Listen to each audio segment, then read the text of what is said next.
have an advantage right now in terms of like deep strikes, in terms of unmanned systems, and I feel that the person responsible for that is Fedorov. I do not need the position of Minister of Defence simply for the sake of holding the title. I needed this position to help Ukraine win the war. Ukrainians have taken to the streets today in their thousands. All about the man many people see as one of the architects of Ukraine's successful drone operations against Russia. Well, this is him, Mykhailo Fedorov, who has been sacked as Defence Minister by President Zelensky in his latest reshuffle. Well, over the next 10 minutes, we'll tell you who he is and why he is out and why it's made the public so angry. And we'll look at where it leaves the state of play on the battlefield. Well, first things first, who is he? At just 35 years old, Mykhailo Fedorov was the youngest member of Zelensky's cabinet. The tech-savvy and ambitious reformer has been a key part of Zelensky's team since he won the presidency in 2019, overseeing Ukraine's digital transformation. But it was in his role as Defence Minister that he's won the most plaudits. In just 6 months in the job, he became the face of Ukraine's successful drone warfare programme. Well, Vitaly Shevchenko is our chief analyst at BBC Monitoring. Vitaly, tell me more about this man then. He seemed to be doing really, really well. So well that just 3 days ago, Matthew, President Zelensky himself said that the Ukrainian army's position on the front line was best ever. And that, I'm sure a lot of people, possibly even including President Zelensky, that is hugely, to a huge extent, because of what Mykhailo Fedorov was doing.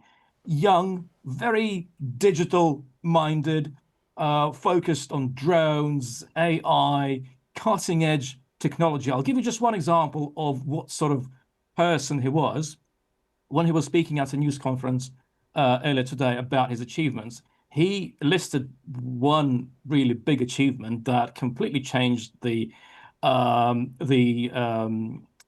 course of the war in Ukraine. He said he called Elon Musk and asked him to stop providing Starlink services, Starlink being a crucial satellite communication system. He asked Elon Musk to stop providing those services to the Russian army, and to his surprise, Elon Musk agreed. So that's the kind of person we're talking about. So, if he's been so successful, why has he been removed? Here's how Mykhailo Fedorov sees it. When the president said he did not plan to replace the commander-in-chief, that was his decision, and I fully agreed with that decision. I said, well then, I'll have to learn to work with him. But we quickly ran into the fact that all initiatives we proposed were being blocked, and Syrskyi is not ready to speak openly about these issues face-to-face. And instead of figuring out how to defeat Russia asymmetrically, he has figured out how to split this country. So he's pretty open there about what he believes went wrong here, a disagreement with the head of Ukraine's army. Here's what President Zelensky, though, had to say about the same thing. President in wartime should not have to choose in such a situation. I would very much like unity. The two sides have not found it. And this is not only their problem, it is also mine. So, Vitaly, cut to the chase. What is going on here? Why has he been removed? Well, if it's true that these two really important men just didn't get on with each other, they couldn't work together, President Zelensky says one of them had to go, and he didn't choose Mykhailo Fedorov. And when we're talking about the other Ukrainian military figure with whom he was apparently in conflict, Alexander Syrskyi, the commander-in-chief of the Ukrainian army, he's completely different. He's from a completely different era, focused on bricks and mortar, on the kind of important but boring bits of warfare. So at the end of the day, these tensions were turned out to be impossible to resolve, and President Zelensky said he had to make a decision. Within the past hour, President Zelensky said he is nominating the current acting head of the Ukrainian Security Service, the SBU, Yevhen Khmara, as the new defense minister. So a major reshuffle and lots of anxiety and fears that it will come at the expense of Ukraine's defense capability. Damage has already been done. Two really important defense ministry advisors, two people working with drones, actually, they've resigned. A deputy head of Ukraine's air defense forces, he's resigned as well, saying that the removal of Fedorov is, and I quote, evil. So a pretty tense situation for Volodymyr Zelensky.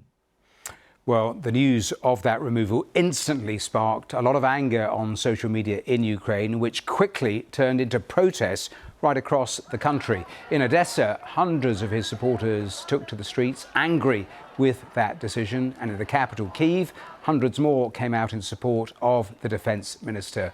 Well, some of them have been talking to us about why they took to the streets.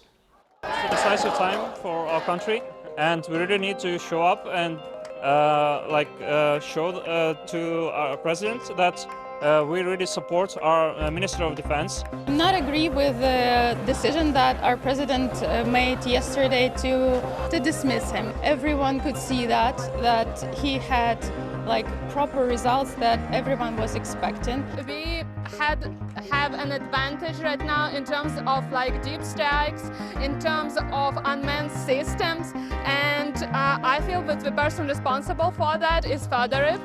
So why is he losing his job? And Mr. Fedorov is supporting technological innovations, and these technological innovations is very important to our win. So we need Fedorov. Well, there have been so many personnel changes in Ukraine in recent years at all levels and for all sorts of reasons. Fedorov was the fourth defence minister in 4 years. So why has this made so many people so angry? Because he's been doing so well. Drones and the scale of their deployment against Russia, I think it's fair that it was his idea. Given his background, he basically, before becoming defense minister, he took Ukraine's famously, notoriously stodgy public services. He took them to the cutting edge of technology. These days, thanks to Mykhailo Fedorov, you can do pretty much everything and anything online. Gone are the old-fashioned papers and stamps and queues in government offices. Now it's all done online in your phone. And he tried to do that in the army. He seemed to be doing so well, but a lot of people are saying, while implementing his reforms, Mykhailo Fedorov could have upset too many apple carts. He could have one popular opinion is that he was fighting corruption a bit too effectively, so he might have made just too many enemies. Vitaly, what about President Zelensky? What do you think it could mean for him in the long term? He will definitely have a lot of explaining to do. The protests that we've been seeing today, Matthew, they are genuinely reminiscent of protests that we saw last year, down to these homemade posters on cardboard cutouts. Last year, they worked after President Zelensky's office tried to restrict the authority and independence of key anti-corruption agencies. After those protests, his office backtracked. Right now, it doesn't seem like these current protests are making progress, but these protesters, well, their options are limited. Under Ukrainian law, no elections can be held, so all they can do is shout and protest. Will President Zelensky listen is another matter. Vitaly, thank you. We've been listening to a number of your questions about the war in Ukraine, and a lot of you want to know the state of play actually on the battlefield. Well, let me show you a map as it stands. In red, you can see the Russian-controlled areas. The gains they made in the east of the country have barely been added to since the early months of the war in 2022. But look at those huge swathes of purple. That's the territory that has been regained by Ukraine, largely in the north. And many of you want to know about the toll this war is actually taking. So let's look at the casualties and the numbers, because according to the latest research from the Centre for Strategic and International Studies, Russia has suffered 1.4 million casualties, which amounts to roughly 1% of the entire population. Well, that number includes almost 500,000 lives, as well as a huge number of wounded and missing soldiers. On the Ukrainian side, the number of casualties is less than half that of Russia, with estimates of around 625,000 casualties, and around 150,000 of those are fatalities. Well, President Zelensky has been meeting with a range of key European leaders to try and capitalise on the recent momentum on the battlefield. With just a few days left of Keir Starmer's premiership, he visited Kyiv today. The Prime Minister was awarded the Ukrainian Order of Freedom, the highest honour for a foreign person in Ukraine, and said the UK will always be Ukraine's close friend. Ukraine's stand has preserved European security. It is now one of the most battle-hardened, tech-savvy, creative military forces in the world. It is a net contributor to our collective security and the best ally that we could hope to have. So a final thought from Vitaly. What next then, Vitaly, for Ukraine, and where does this leave the situation on the battlefield?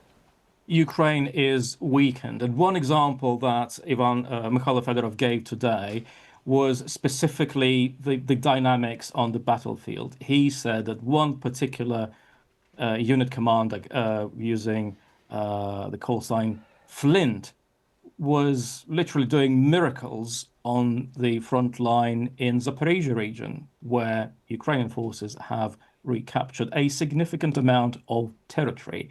And Mr. Fedorov said that commander, for some reason, has been redeployed where he is less effective. So that's just one example of how detrimental this is to Ukraine's defense capability.